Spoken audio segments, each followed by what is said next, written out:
Saya dari kelompok 6, Iis Setiani, Dan saya Ilpa. akan memaparkan resensi judul artikel yang berjudul Unsur Kebudayaan dalam Cerita Rakyat Sumatera Barat Putih Bandui karya Krisnawati Tinjauan Antropologi Sastra. Nama penulis artikel yang pertama Ahmad Bachtiar, yang kedua Dewi Anggraeni, yang ketiga Enda Lestari Hidayah, yang keempat Haikal Julianto, yang kelima Najah Jelita. Penelitian dilakukan pada Oktober 2022 di Universitas Islam Negeri Syarif Hidayatullah, Jakarta.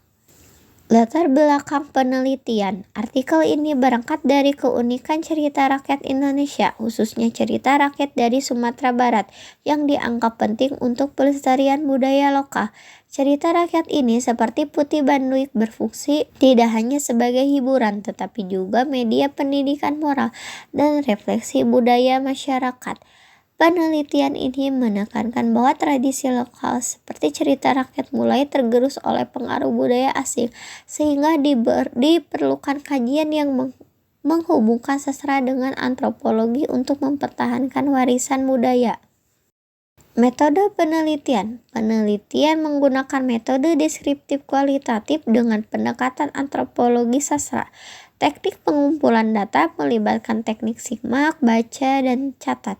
Dengan analisis isi sebagai metode utama, data berasal dari buku Putih Bandui karya Krisnawati, serta literatur pendukung seperti jurnal dan buku terkait. Tujuan penelitian. Yang pertama, mengidentifikasi unsur budaya dalam cerita rakyat Putih Bandui. Yang kedua, mendeskripsikan hubungan antara sastra dan budaya menggunakan pendekatan antropologi sastra. Hasil penelitian. Penelitian ini mengidentifikasi 7 unsur budaya dalam cerita Putih Bandui.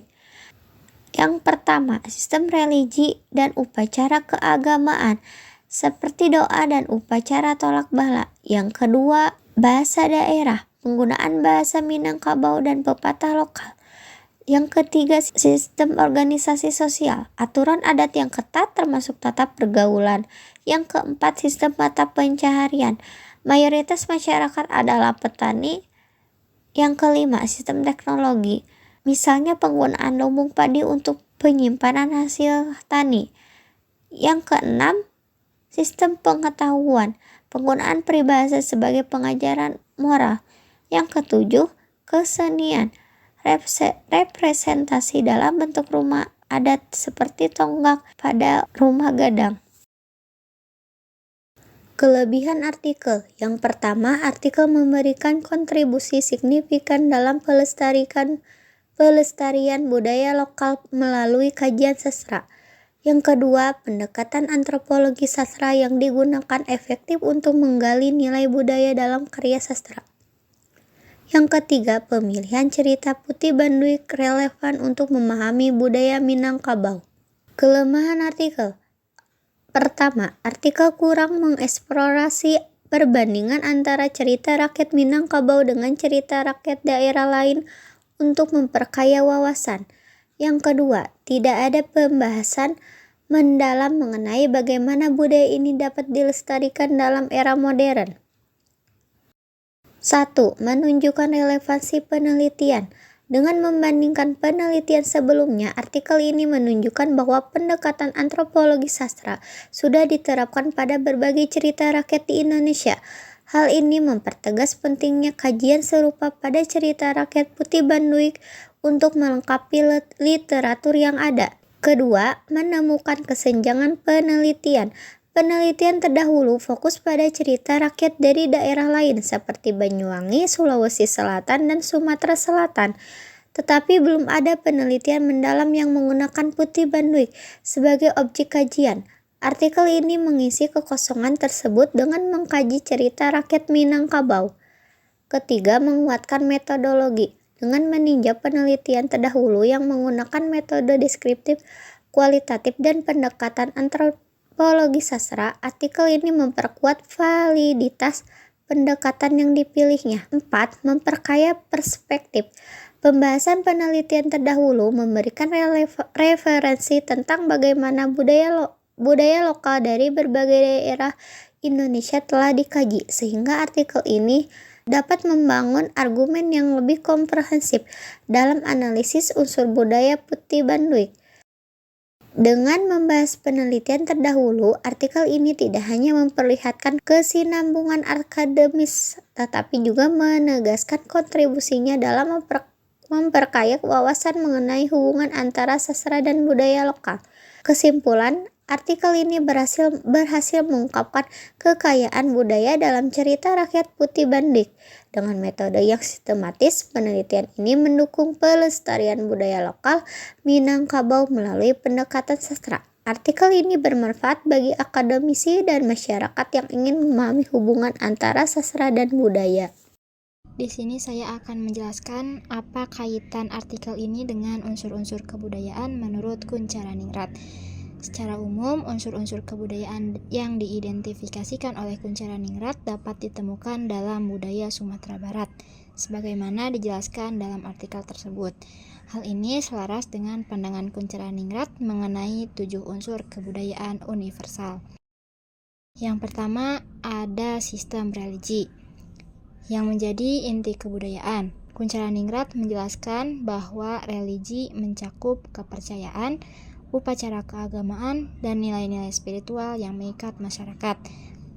Kaitan dengan Sumatera Barat, yakni masyarakat Minangkabau sangat dipengaruhi oleh Islam. Nilai agama tercermin dalam adat mereka, seperti pepatah terkenal, yakni adat Basandi, syarak Basandi Kitabullah, yang artinya adat bersendikan syariat Islam. Contohnya adalah upacara tolak bala yang dilakukan untuk menolak mara bahaya. Selain itu, doa-doa sering dipanjatkan dalam berbagai aktivitas seperti panen atau pernikahan. Unsur kedua dari unsur kebudayaan menurut Kuncharaningrat adalah sistem bahasa, di mana bahasa berfungsi sebagai alat komunikasi sekaligus identitas dalam budaya. Bahasa Minangkabau kaya akan pepatah dan peribahasa yang penuh makna. Misalnya, ada pepatah alam tak kambang jadi guru yang mengajarkan manusia untuk belajar dari dalam. Bahasa Minangkabau juga digunakan dalam tradisi lisan seperti pantun adat dan cerita rakyat, misalnya kisah Putih Banduik. Yang ketiga adalah sistem pengetahuan, di mana menurut Kuncharaningrat, sistem ini mencakup cara masyarakat memahami alam, teknologi, dan kehidupan sosialnya. Dalam masyarakat Minangkabau, memiliki pengetahuan luas tentang agrikultur. Mereka memahami musim tanam, aliran irigasi, hingga jenis tanah yang cocok untuk bertani.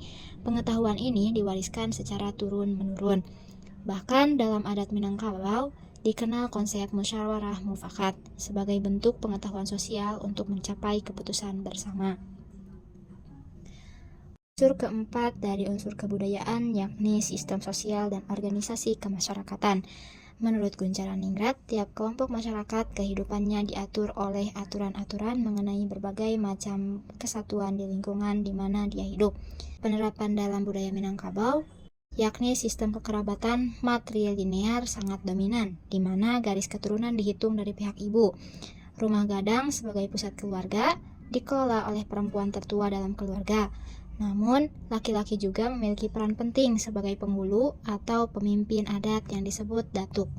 Selain itu, musyawarah adat melibatkan semua anggota masyarakat untuk memastikan keputusan mencerminkan keharmonisan bersama. Unsur kebudayaan yang kelima yaitu sistem peralatan dan teknologi. Menurut Kuncharaningrat, sistem peralatan dan teknologi ini mencakup alat-alat yang digunakan manusia untuk memenuhi kebutuhan hidupnya. Penerapan di Sumatera Barat, salah satu contohnya adalah lumbung padi atau rangkiang, di mana peralatan dan teknologi tersebut adalah tempat menyimpan padi yang mencerminkan kecerdasan masyarakat Minangkabau dalam mengelola hasil pertanian. Alat-alat tradisional seperti ani-ani untuk memanen padi dan tenun tradisional untuk membuat kain songket juga menunjukkan teknologi sederhana namun efisien.